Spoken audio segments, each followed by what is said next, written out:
Hey guys, welcome to BMW blog. Once again, we're back in Europe, and this time today in Portugal, we're going to test drive the all-new BMW 2 Series Gran Coupe. This is BMW's latest model. It goes on sale this spring. It'll be available around the world, and it's also the second compact car built on the front-wheel drive architecture. The first one, it's the all-new 1 Series hatchback that we had a chance to test drive it just a few months ago, and built on the same architecture, on the same powertrains. This is the new 2 Series Gran Coupe. So what's a 2 Series Gran Coupe?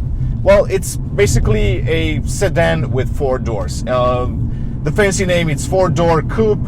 It's something that BMW has used on some of the previous models, such as the 4 Series Gran Coupe and more recently the 8 Series Gran Coupe. Today, I'm actually in a BMW M235i xDrive.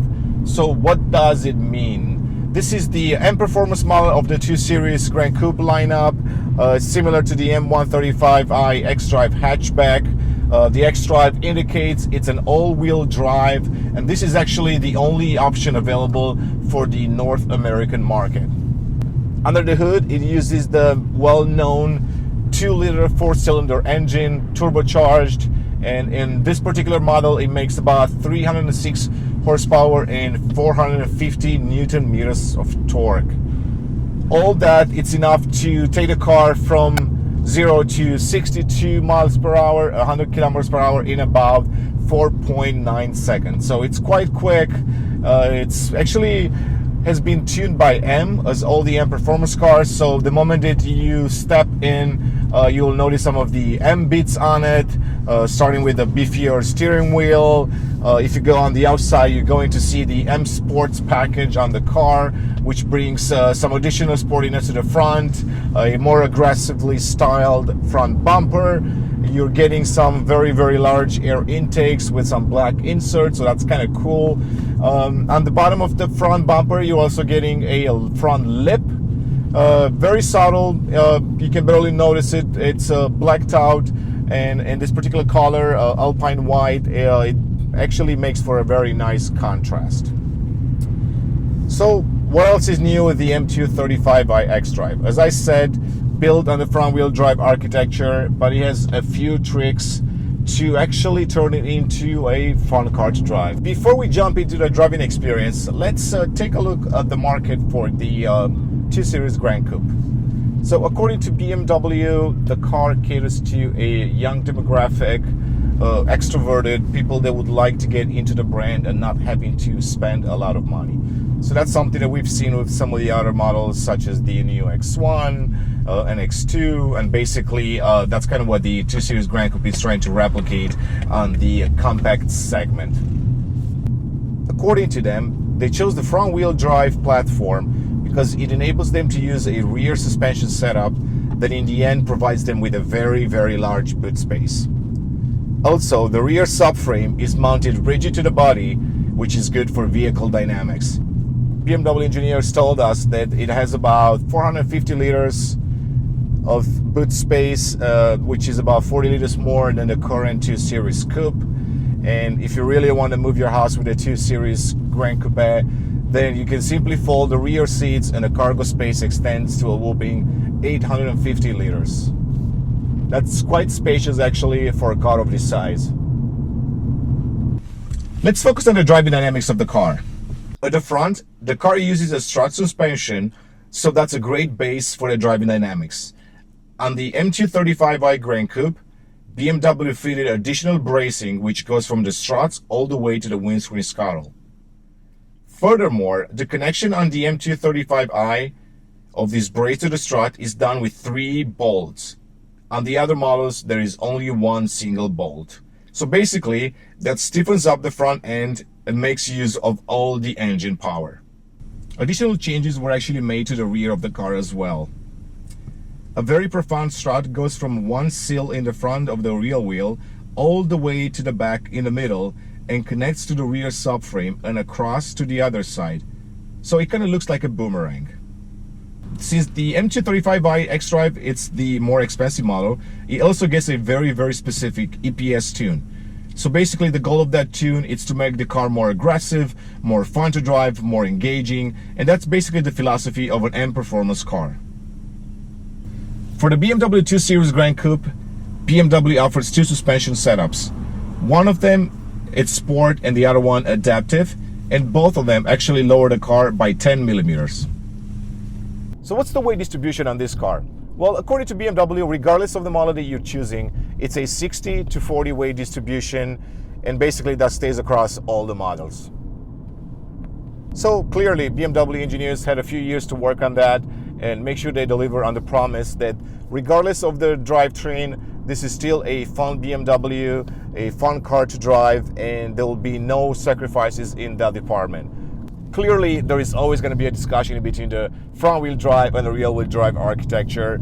The change to the front-wheel drive has not been well received by all the customers, and especially by old-school fans and owners. We've all got accustomed to that beautiful rear-wheel setup on the BMW cars, from the 1 Series to the 3 Series, 5 Series, and so on. So naturally, when there is a shift in strategy, a shift in platforms, there will be quite a few people that will be very, very vocal about this. So BMW listened to that feedback, even before the cars came to the market. So they were trying to make the car fun to drive, still be a BMW, and not really sacrifice on that driving experience. So in order to do that, still, you need a few more tricks, right? And that's exactly what the BMW engineers have worked on. And one of them, it's called the ARB. So what does ARB stand for? So ARB stands for Actuator Continuous Wheel Slip Limitation. And basically, it's the same idea that was imported from the BMW i3, and that's something that, the engineers found it to be useful, and they wanted to take that and incorporate it into the new 2 Series Gran Coupe. So the idea behind the ARB is to improve the extra grip of the front wheels and reduce understeer. And understeer is something that we've all been dealing with in a front-wheel drive car. It actually works in 2 steps. First, it calculates the perfect slip on the situation you're in, such as the acceleration, condition of the road, and other factors, and it's calculated into BMW's own made algorithm. Secondly, the controller which reduces the engine torque is sitting actually inside the engine. So the latency from the DSC to the controller is reduced by 3-fold. So basically they're trying to bring the rear end to be more agile, more dynamic, and we'll see if they actually achieve that. In the end, the ARB aims to eliminate understeer completely. That's kind of the bottom line, what ARB is trying to do. There's a few other tricks that we're actually incorporating into the car. For example, the slip angle also varies between the driving modes. So in the sport mode and with xDrive, it's a little bit more rear biased. And if you push the DTC button, all the system will provide even more fun, and you can actually drift a little bit in a corner. I've tested it earlier today, and it actually works. So naturally, if you're more of the type that would prefer to drive aggressively, if you're the type of driver that aims for the maximum driving dynamics, you'll always want to go into the sport mode. And as with all the other BMWs, you can basically customize the sport mode as well. Some of the things that you can change in there are the engine, the suspension, the steering, transmission.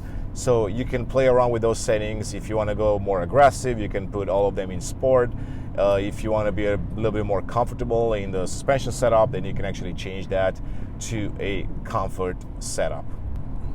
So how does the car drive? So the morning kicked off today with a short drive on one of those Portuguese highways, and basically it gave me the chance to experiment the 2 Series Gran Coupe with some of its normal setups. So basically I went into an Eco Pro mode first and wanted to see what a car drives like, and it's very uneventful. It's a setting that's meant to give you the best fuel consumption. It's very comfortable, very smooth. If you go to comfort, it becomes a little bit more aggressive in driving, yet it's still a comfortable drive.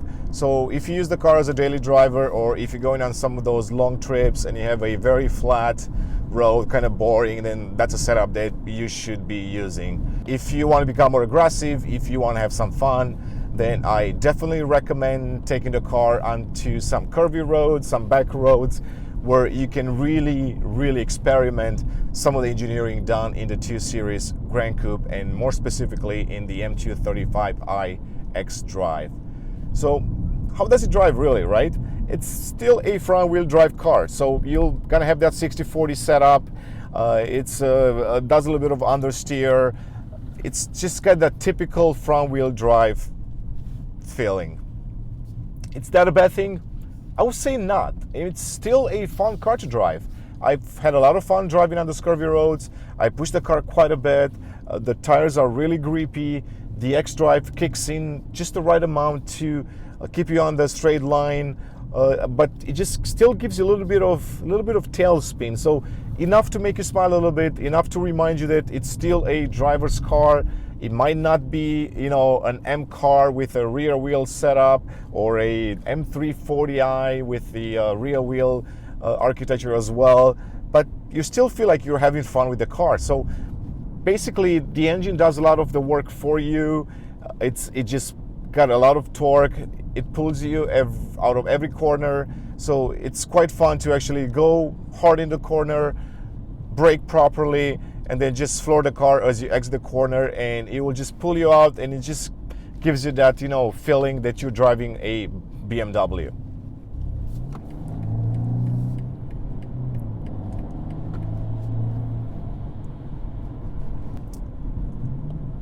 From time to time, when you push the car to the limit, you can really feel that ARB working for you. So the slip makes sure that there is enough power distribution to the right wheels. So it's something that you'll notice immediately, but the more you drive, the more fun you have with the car. It's just something that you will not pay attention to. You know it's there, you know it's working for you, and it's meant to make the car more engaging, more dynamic. So that's quite nice actually to have it inside this car. If you go and activate the DTC, I've done that just for a little bit. I couldn't do it a lot today because it's a little bit slippery. It's been raining here. I was able to get a few slides in, so you know, it's super fun to do that, especially if it's in a fairly safe environment. If there is no traffic, you can push the car a little bit harder, but then the car still, you know, keeps those nanny controls in there, so you're still safe, you're still able to have fun without, you know, putting your life in danger. So that's kind of the nice part about the DTC. You want to have more fun, you can activate it and you know, just go on with a very fun drive. Steering feedback, right? Another important topic that we constantly see questions on, especially from our readers. It's a topic that other journalists discuss at length, and it's kind of the same setup as the 1 Series, but you're still getting a very good feedback from the road. It's never going to be the electromechanical steering that we've seen in older BMWs. I sometimes drive a 1M, and it just reminds me how pure those cars are, but those times are gone. So no matter what we do, no matter how much we complain, they're just not coming back.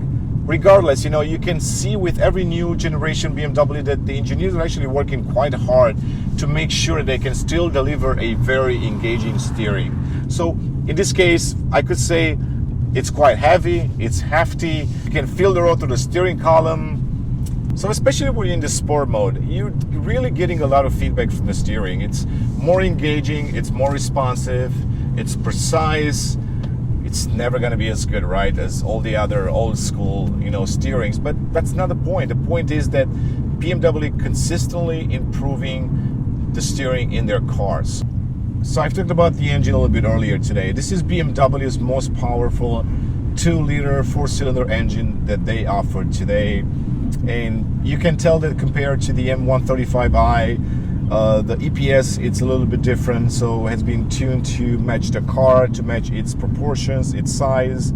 So the driving experience will be a little bit different, but you're still getting that, you know, pull from low torque, which is kind of cool with those turbocharged engines. And especially if you're in the sport setup, you will get that additional, you know, push when you need it. So coming to Portugal, it's always cool because you actually get to see a very beautiful country. There are some amazing people here, amazing food. but they also have some of the best roads that you can drive on. The weather is quite nice year-round, even though it's raining a little bit today, but the roads are quite smooth in most areas. There is not much traffic, so if you want to have a spirited drive, a more dynamic drive, you can actually do that without putting yourself or others in danger. So I truly enjoy coming back to Portugal, and it gives me the opportunity to really drive the car, something that you can always do in the US. It's a little bit more restricted when it comes to speed, so I probably drove the car a little bit, faster, more aggressively than a 2 Series Gran Coupe owner would do. I went quite fast and quite hard into some of these corners. Thankfully, the tires are really grippy. The M Sport brakes do their job, so it's easy to keep the car on the road without putting yourself in danger. It's quite curvy, as you can see a little bit here, and the car is just super fun to drive. I mean, it's slippery out there, but it still does a very good job keeping it on the road. Steering feedback, it's smooth.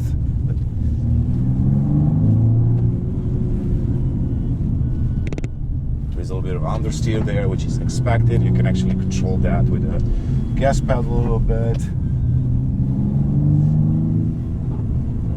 If you go hard in some of these corners, you're getting a little bit of a wheel slip. I'm actually not driving with the DTC on, so I still have the full nanny controls on, yet it still gives you a little bit of slip, which is fun. You can hear that engine inside the car. It's not your natural sound. It does have the active sound as all the new BMWs, so it does sound good from the outside. I was able to test that earlier today, and while you're inside the car, it's a little bit accentuated, it's a little bit enhanced. Nothing wrong with that. I actually prefer that over having a very muted sound, so that's something that I actually enjoy, and I haven't really complained about that in a very long time. So once again, super curvy roads. You can feel that nose a little bit heavier. It's loading up in a corner. Yes, it's still quite planted. Grippy, once again, thanks to the tires on the xDrive. You go to the corner. You can actually be very smooth with the steering. You don't have to give a lot of input, so that's kind of nice. When you brake hard, naturally you'll feel that nose loading up a little bit more. Naturally, because of the short hood, it's got a different driving character than a rear wheel drive. So once again, here's another stretch where I can push the car a little bit more. Might be able to hear the engine sound a little bit more now. Brake hard, you take the corner, smooth inputs, accelerate. Once again, brake a little bit. Sharp left, a little bit of understeer there, but not too much. I could feel the ARB working for me, so that's great. You can hear that sound. Let's downshift a little bit. Once again, see a little bit of spin now in the back. I could feel the xDrive, kicking in, and not too much to kind of distract you, so that's nice. It does it very progressively, very smooth. You see, there is not much body roll, so naturally it's has a very relatively low center of gravity, so that kind of helps with the body roll. The seats are sport, so you're getting some side bolster, which is actually nice because you won't get any back pain after you're having fun with the car. Downshift. See, so right there. So it understeered quite a bit there, and for a moment you would think that the car would just go off the road, and then at that particular time I could feel the ARB working at the front and also the xDrive system in the back. So that's kind of the driving experience. You'll have to drive the car a little bit more than just a few hours in one day to really get used to all the setups, to all the settings, to the driving experience. I'm assuming as with all the new cars, you get used to the car the more you drive, you become more comfortable, so you'll become faster, you can have a little bit more fun. Naturally, we don't have that luxury today, but we will get to spend more time with the car in future test drives, so we will make sure to focus on the driving experience even more. Other things worth talking about inside the car, it's actually quite premium. You're getting a lot of the center console and configuration from a 3 Series. Also getting the Hey BMW intelligent system, which came to all the new BMWs, so it's quite techy. It has a lot of the driving assistant implemented into the car as well. So one thing that I wanted to leave for last, it's really the design of the car. So it's arguably one of the most controversial BMW designs that we see today, aside from the upcoming 4 Series and M3 and M4 with their very large kidney grills. So on this car, I've seen a lot of comments from you guys on our social media channels, on the website. So far it seems to be an even split, 50-50. Some people either really love it and some others absolutely hate it. And as always, styling, it's very subjective. So when you look at the design of a car, you have to look at 2 things. You look at the design, but you also look at the styling. So I was once told by a good designer that you can actually design a car really well. So you're doing the right things, you're approaching the car with the right tools, you're providing exactly what the customer expects, but it doesn't mean that that translates into a very good styling. So once again, you can have something really nicely done. Even if you look at a piece of clothing, it's the craftsmanship, it's perfect. It's using the latest techniques, but greatest materials. But that doesn't mean that the styling is well appreciated by everyone. So I think the same goes for the 2 Series Gran Coupe. It's not as good looking as a 4 Series Gran Coupe. It's definitely not as good looking as an 8 Series Gran Coupe. I don't even think that it tries to be that. You're clearly getting a very odd roofline in the back. The rear end, it's a little bit squarish and a little bit too tall, so it kind of looks strange from some angles. If you look at the 3/4 view, you will like the car the most. I would say that's the best view. Also in the back, you're not getting enough space because of that roofline, so that's one of the downsides. The Hofmeister King, iconic BMW design element, it's got a unique shape. A lot of people, didn't really like that because it's a departure from all the other models. But once again, they've tried something different with this car. They wanted to cater to a specific demographic, one that maybe doesn't care as much about the design or the styling, but they really want to drive a car with a BMW badge on the hood, and maybe that design will work for them. The boot space, it's quite spacious, so if you're looking for a car that you could use on road trips, on longer trips, and you want to haul more people and more luggage, it will definitely work for you. At the front, plenty of space. And once again, I'm about 6'3", 1.9 meters tall. Plenty of space. The seat is not even all the way in the back, so I can still adjust that. Sitting position, it's quite nice. You're still getting that, driver-oriented dashboard, which I always loved in BMW cars. So again, styling might not be for everyone. I can't say that I'm a huge fan of that. I can't say that I dislike it either. I just feel like, with this particular package, with these particular proportions, that's kind of the best that you can do. Of course, you can play around a little bit, maybe with the rear, maybe the front. That was just a choice that they've made to kind of give it an identity that fits within the new 1 Series design. So that's kind of what I have for today. I hope you enjoyed this review. Once again, subscribe to our channel. We will have a lot more videos coming up. We will have some extended test drives with this car and some other new BMWs coming up. And as always, we thank you for your support and thank you for watching.